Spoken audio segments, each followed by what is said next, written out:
Good evening sa mga naggagwapuhang mga kuya at naggagandahang mga ate, and especially sa ating presidential tables and officers.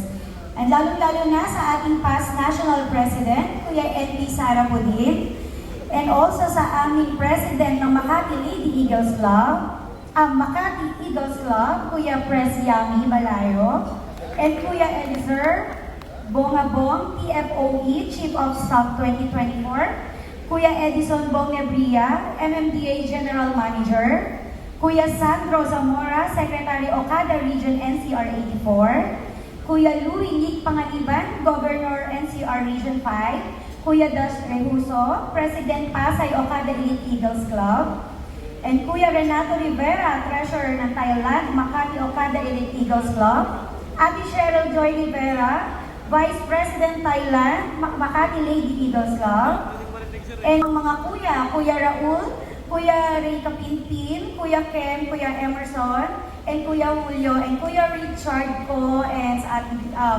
Kuya Maranan. Ayan. Distinguished officers, fellow Eagles, guests, and most especially our new members.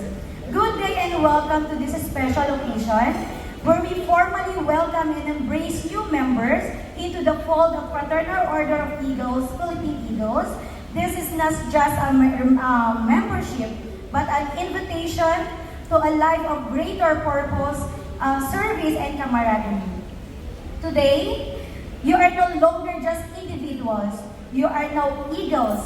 You are part of family bound, not just by shared values, but by a commitment to serve our nation and uplift our fellow men. As Eagles, we believe in soaring high, reaching for the heights of success, not for ourselves alone, but to carry others with us. Our mission is clear: to serve with humility, to lead with integrity, and to care with compassion. These are the very foundation that define what it means to be an Eagle. We are an organization deeply rooted in service through strong brotherhood. As new members, you now join us in this sacred commitment.